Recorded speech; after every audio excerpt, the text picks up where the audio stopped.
जय झूलेलाल। मां सूरज गोपीचंद हासानी, मुंहिंजा माता साहिब सुनीता हासानी पीली वाली मशीन में बटन नंबर 4 ते महानगर पालिका चुनाव में प्रभाग क्रमांक 7 में बीठा आहिनि। माने इहो ऐलान कयो आहे कि अगर असां जीतियासीं त असां पहिरीं खां 5 तक के शिक्षा मुफ़्त ॾींदासीं, फ्री ट्यूशन कंदासीं। सिर्फ़ इन ऐलान लाइ वोट न करणो आहे। 2017 जो जंहिंमहिल महानगर पालिका जो चुनाव हुयो, कृष्णा नगर विलासनगर इलाके में हली वियो हुयो। सभिनि खे पतो हुयो कि मुंहिंजी सीट निकिरण वारी कान्हे। मां अपक्ष हुयुमि, न पैनल हुयो, न पैसो हुयो, ग़रीब मध्यम परिवार मां ईंदो आहियां। तॾहिं बि सिंधी समाज ने बढ़ी चढ़ी करे मूंखे वोट कया। 1000 वोट मिला कृष्णा नगर मां। त हिन सां मुंहिंजो मनोबल ॾाढो वधियो। समाज खे पतो हुयो कि हीअ सीट न अचण वारी आहे, तॾहिं बि असांजे समाज जे माण्हुनि ने मूंखे भरपूर वोट ॾेई करे मुंहिंजो मनोबल वधाइण जी कोशिशि कयो।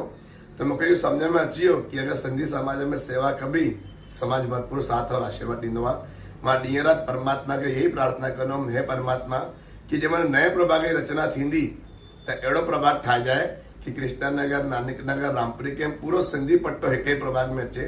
असांजी प्रार्थना परमात्मा ने ॿुधाई और हाणे जेको प्रभाग आहे हुन में पूरो सिंधी समाज हिक ई प्रभाग में आहे। त असांजे माता साहिब चुनाव में बीठा आहिनि। हाणे सिंधी समाज जी परीक्षा आहे। जेका असांजा माता साहिब आहिनि उहे सिर्फ़ु मुंहिंजा माता साहिब कान आहिनि, पूरे सिंधी समाज जे युवाउनि जा, पूरे सिंधी समाज जे ॿारनि जा माता साहिब आहिनि। सिर्फ़ु असांजो सम्मान दावत कान्हे, पूरे समाज जे माता साहिब जो सम्मान दावत आहे। मां ॾाढो परिश्रम कयो आहे। जेका बि युवा आहिनि, जेका बि महिला गण आहिनि, मातृशक्ति आहिनि, सभिनि खे मुंहिंजे परिश्रम जे बारे में पतो हूंदो। मां ज़रूरु कृष्णा नगर में रहंदो आहियां। मुंहिंजो जनम रामपुरी कैंप जो आहे। बगीचे जी गलीअ में सुगनी दादी नाव जी हिकु महिला रहंदी हुई, जंहिंजे करे असां किराए ते रहंदा हुआसीं। सक्षम न हुआसीं आर्थिक तौर ते, ग़रीब परिवार मां ईंदा आहियूं, त हुन जॻह किराए ते रहंदा हुआसीं। तंहिं महिल मुंहिंजो जनम रामपुरी कैंप जी पावन धरतीअ ते थियो हुयो। मां वरी तव्हां सां हथ जोड़े निवेदन थो कयां पियो, माने अॼु तक पूरे जीवन में कंहिंजे साम्हूं पंहिंजी झोली न फैलाई आहे। मां मुंहिंजे समाज जे साम्हूं, मुंहिंजे प्रभाग जी जनता जे साम्हूं झोली फैलाए करे आयो आहियां कि हिन झोलीअ में मुंहिंजे माता साहिब लाइ हिकु वोट ज़रूरु कयो।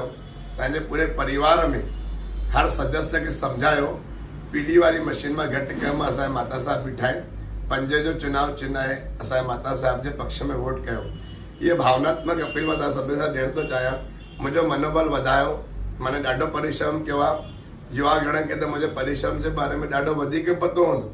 मां तव्हांजे साम्हूं रोई करे बिल्कुलु वोट घुरण न आयो आहियां, लेकिन हक़ सां जेको पंहिंजो परिश्रम कयो आहे उन लाइ मां पंहिंजी माता साहिब लाइ वोट घुरण ज़रूरु आयो आहियां। मुंहिंजी वरी तव्हां सां हथ जोड़े विनंती आहे कि तव्हांखे लॻे थो पियो कि मां शिक्षित आहियां, वकील आहियां, 5 डिग्रियूं आहिनि, शिक्षा जे क्षेत्र में समाज लाइ खोड़ कुझु करे सघंदो आहियां ऐं खोड़ कुझु कयो बि आहे। असांजी माताऊं भेणुनि लाइ जेतिरे बि सामाजिक योजनाऊं हुयूं उहे आंदियूं आहिनि। कांग्रेस पक्ष खे ॾिसी करे वोट न कयो, असांजो चहिरो ॾिसी करे वोट कयो। पक्ष जा के वोट हूंदा आहिनि, श्री कृष्णपेट आहे, समाधान नगर आहे, टोपे नगर आहे, कैंप रोड आहे, हिन इलाइक़े में पक्ष जा ॾाढा मजबूत वोट आहिनि। असांखे ॿाहिरां जे तरफ़ां 2 खां 3 हज़ार वोट मिलण जी पूरी संभावना आहे। समाज जे तरफ़ां अगरि जो 2 खां 3 हज़ार वोट मिली वेंदा त सीट 100% निकिरी वेंदी। अगरि समाज जा वोट बटिजी वेंदा, वोट जो डिविडेशन थी वेंदो त कंहिंजी बि सीट न ईंदी। मुंहिंजी हथ जोड़े तव्हां सां विनंती आहे कि वरी मां तव्हांजे साम्हूं हथ थो फैलायां, पंहिंजी माता साहिब लाइ तव्हांजे साम्हूं झोली थो फैलायां। असांजे परिश्रम खे हिकु नज़र सां आको। ॾाढी महिनत कई आहे। 9 सालनि जे अंदरि जेतिरो संभव थिए पियो ओतिरो समाज लाइ तन मन धन कुर्बान कयो आहे। मां भले ई आर्थिक तौर ते कमज़ोर आहियां, ॾाढो शक्तिशाली और अमीर परिवार जो कान आहियां। थी सघे त कुझु अमीर परिवार में असांखे साथ समर्थन कम मिले, लेकिन मध्यम वर्ग लाइ और कमज़ोर वर्ग लाइ माने ॾाढो महिनत कई आहे। जेतिरो संभव थींदो आहे ओतिरी महिनत कई आहे। मां वरी झोली फैलाए तव्हां तरफ़ आयो आहियां। असांजी माता साहिब जे पक्ष में ज़रूरु वोट कयो। असांजे परिश्रम खे बिल्कुलु सकार थो कयो और तव्हांजो आशीर्वाद ॾियो। मां तव्हांजो ॿार आहियां। असांजी माता साहिब तव्हांजे दरवाजे ते आई आहे। थी सघे थो कुझु इलाइक़नि ते असां न पहुता हूंदासीं। प्रभाग जी रचना ॾाढी वॾी थियल आहे।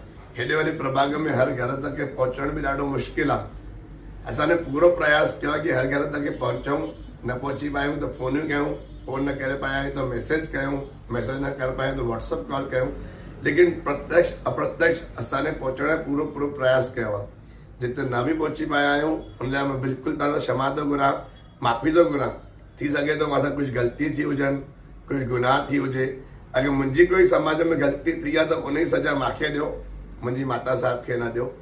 मुंहिंजी माता साहिब खे तव्हांजो भरपूर आशीर्वाद ॾियो। अरे तव्हांजे आशीर्वाद जी ॾाढी ज़रूरत आहे।